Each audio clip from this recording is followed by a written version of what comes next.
বাড়িতে কালী পূজা হওয়ার পর থেকে কিন্তু আমি বেশ কয়েকদিন ধরে সপ্তাহখানিকের মতো কাপড় ধুইনি। আর দেখো সকালবেলায় কিন্তু ধোপার মতো এক গাদা কাপড় নিয়ে আমি বসে পড়েছি। দেখো তোমরা, বালতিতে কিন্তু জায়গা নেই কাপড় আর ধরে। তো জানোই শীতকালে এক একজনের কতগুলো করে সোয়েটার, মাফলার, মোজা, টুপি, মানে অনেক কিছু। তো আমি কিন্তু এই ধোয়ার আলসিতে আমি কিন্তু পরি না সেরকমভাবে। আমি জাস্ট নাইটি বলে আমি একটা গরম নাইটি পরি। তো সেটা দিয়ে আমার হয়ে যায়। আর নইলে চাদর বা সোয়েটার আর কি। সোয়েটার আমার বিশেষ করে আমার পরতে ইচ্ছে করে না ধোয়ার আলসিতে, কিন্তু ওদের জামা কাপড় ধুতে ধুতেই আমার অবস্থা খারাপ। তো তাই কী করবো, সকালবেলা এদিকে রান্নাবাড়ি করে খাওয়া দাওয়া শেষ করে সকাল সকাল আমি কাপড়গুলোকে ধুয়ে নিচ্ছি। জানো ওই শীতের সকাল মানে সেরকম শীতকালে রোদ নেই। আর তার জন্যই সকাল সকাল করে কাপড়গুলোকে ধুয়ে নিচ্ছি। আর এই পাশে দেখো, এই পাশটাও কিন্তু আমাদের সারাদিনে রোদ থাকে, কিন্তু যেহেতু এখন ছোটো দিনের বেলা সারাদিনে কিন্তু রোদ থাকে না। তো আমি বাড়ির ওই পাশটাতে দেখো পিছুতে ওই পাশে হালকা কাপড়গুলো যেগুলো মানে পাতলা কাপড় সেগুলো আমি মেলে দিয়েছি। আর যেটা মানে সোয়েটার মোটা কাপড় সেগুলো আমি এই পাশে নিয়ে আসি। এই পাশে কিন্তু মোটা আশা করি আমার কাপড়গুলো শুকিয়ে যাবে, তার জন্য সকাল সকাল কিন্তু কাপড়গুলো ধুয়ে নিলাম। আর কাপড় ধুয়ে যদি কাপড় না শুকায় কীরকম একটা বিরক্ত লাগে বলো। যদিও না শুকালেও কারোই অসুবিধা হবে না, সবারই 2-3টা করে সেট আছে বার করানো, আবার ওঠানো তো কত আছে। কারণ আমি ধোয়ার আলসিতে বেশি কাপড় কিন্তু বার করি না, আমার ভালো লাগে না।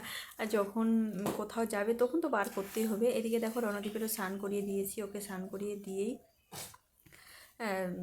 সকাল সকালে একটু স্নান করে দিয়েছি।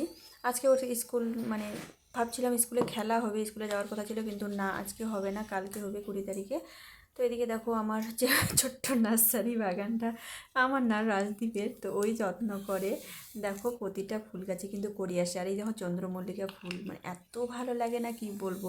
আর বেশ কয়েকদিন পরে মানে ধরে কিন্তু এই দেখো পোয়ালগুলোও কিন্তু বার করে দেওয়া হয়নি। তো আজকে নেড়ে চেড়ে আমি স্নান করবো দেখে একটু লেটেই স্নান করতেছি, কারণ আমি পোয়ালগুলোকে গোয়াল ঘরে দিয়ে তারপরে স্নান করবো। আর রাজদীপ এখানে দেখো খৈলের সার মানে সার করতে দিয়েছে গাছের গোড়ায় দিবে বলে।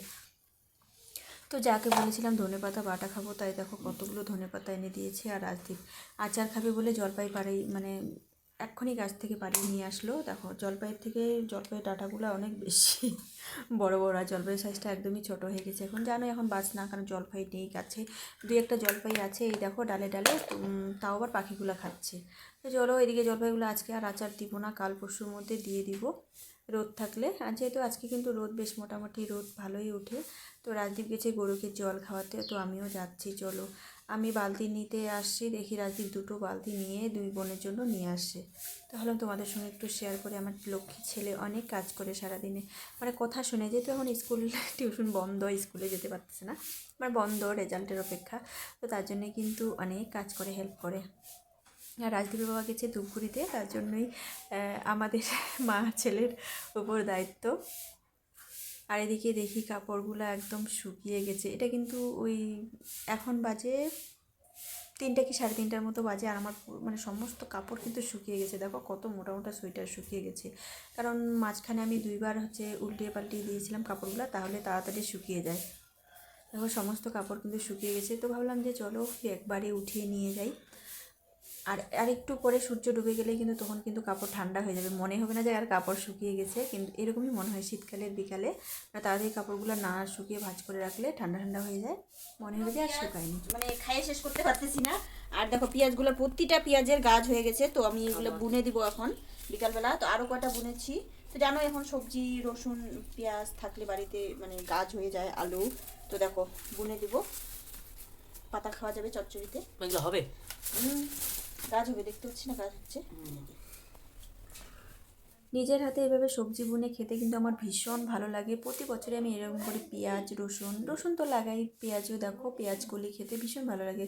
এই শীতের সকালে বেগুন পোড়ার সাথে গরম ভাতের সাথে মানে পেঁয়াজ কলি দিয়ে বেগুন পোড়া মাখা ধনেপাতা দিয়ে, ওহ কি লাগে দারুণ। আর রসুন তো আমাদের আগে জ্বালিয়ে গেছে। তো পালং শাক, এই দেখো এই পালং শাকের মধ্যে মাঝখানে মাঝখানে পাকাতে আমি দিচ্ছি, কিন্তু জায়গা নেই, কোথায় আর বুনবো বলো। আর এই দেখো মটরশুঁটি গাছও কিন্তু অনেক বড় হয়েছে। সর্ষা শাক, কারণ উপর দিয়ে সর্ষা শাক ছড়িয়েছে। সর্ষা গাছ কিন্তু তাড়াতাড়ি বড় হয়, উঠিয়ে 2-3 দিন উঠালেই শেষ